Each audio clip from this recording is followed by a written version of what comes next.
GH Edgar Berlanga, stopped by Hamzah Sheeraz, 5th round. Yeah. Really good competitive fight, technical fight leading up into that. Yeah. What did you see? Like you said, real good technical fight. Berlanga was using a jab. I was surprised. I was surprised to see him use his jab because he was in there with a guy so tall. I thought he was going to try to pick it up a little earlier, but he was pacing pretty good.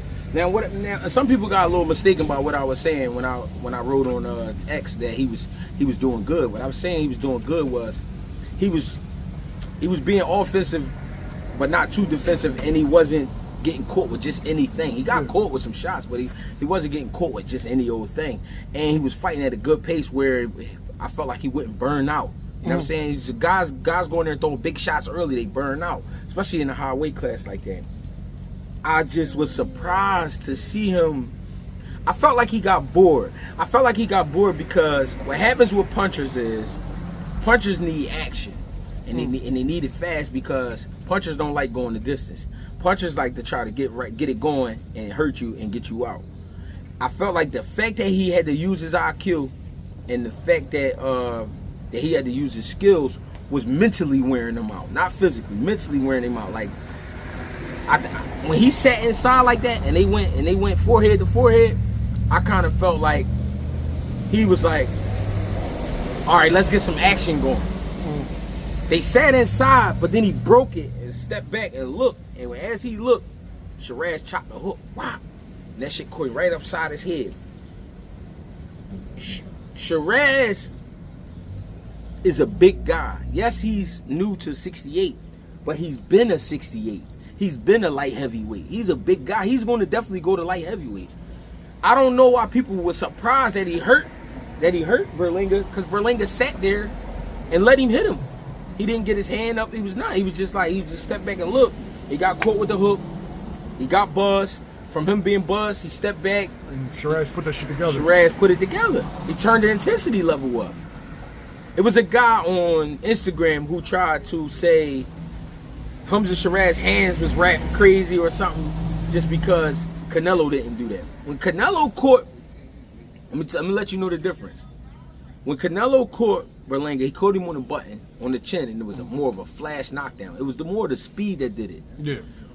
When Sheeraz, if you look at Sheeraz laying that hook, his whole fist was right upside his head.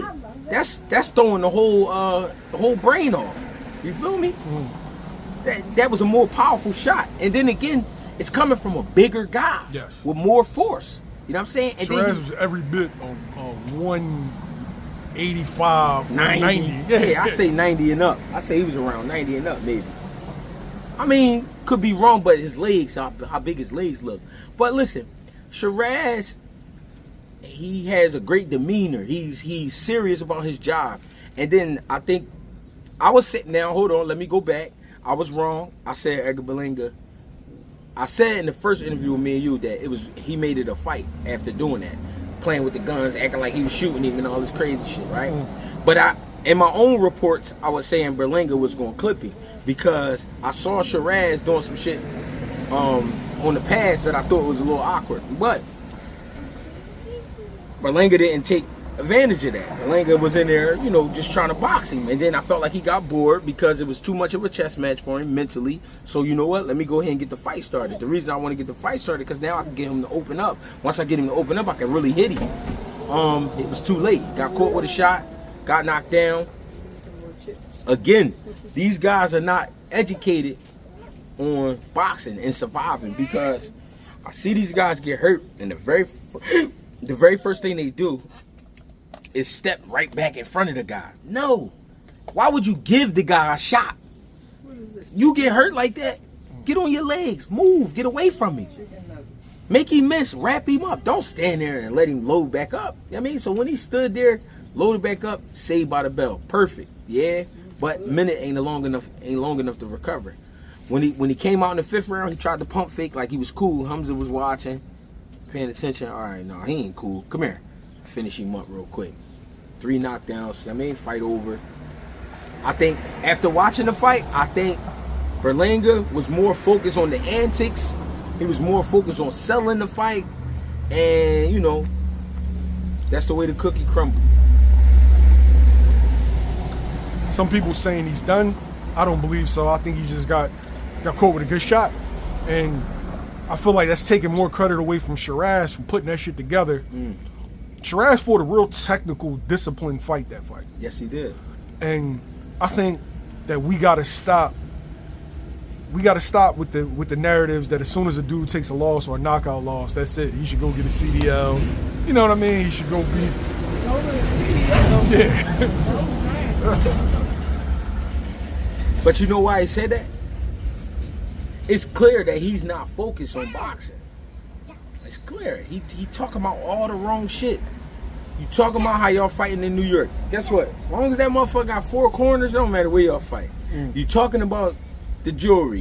You talking about who you be with. You talking about SMD. You keep saying that. That's SMD. SMD. You trying to offend this man. You worry about Oscar De La Hoya. You're not fighting Oscar De La Hoya. You just worry about the wrong shit.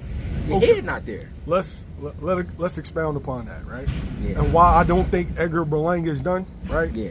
And just I because don't think he done. Just because you take a knockout loss, I don't feel like you're done. Yeah. But yo, Edgar has to learn a valuable lesson because you was worried about everything else. Yeah. But you shooting guns at Eddie Hearn. You throwing money at Oscar, right? But that big motherfucker ain't playing with you. You talking crazy. Like Edgar was talking filthy. That big motherfucker isn't playing with you, yo. Nah. And he coming off of a shitty performance where people felt like he lost, that people felt like he got a gift draw, so he got something to prove. Yep. And here you are, you know, just you sounding like you on Smack TV. You know what I mean? Yeah. He sound like Arsenal. So that's why. So that's why I'm saying. Listen, that's why I'm saying people saying he done because his head isn't there. His head not in the right place. When you go so far beyond that, you start telling yourself, the only person could beat me is Canelo, and I went 12 rounds with him. He's telling this to Sheeraz. Sheeraz like, what that got to do with me? Why you keep saying that? That shit is over. But that lets you know Edgar Berlanga was trying to live off of that moment. That shit is over, bro. What's wrong with these fighters is they're not students anymore. They're not really listening to their corners. They're not really locked in during the camp, and they're not really paying attention to themselves or the guy they fighting. They just saying, I'm nice, I can fight, I'm better than him. I'm gonna go in there and beat him. He can't fuck with me. It's not that easy, champ. It's a one-on-one situation. And he getting ready for a war, and you should be doing the same thing. So what happens is when your head leaves something, it's like a great rapper once being a great rapper, and then he just fall apart. It's because he don't love it no more. He ain't worried about his penmanship anymore. You know what I'm saying? So once you stop worrying about actually getting better, and you start saying you nice because you survived a fight with somebody. All right, live off that.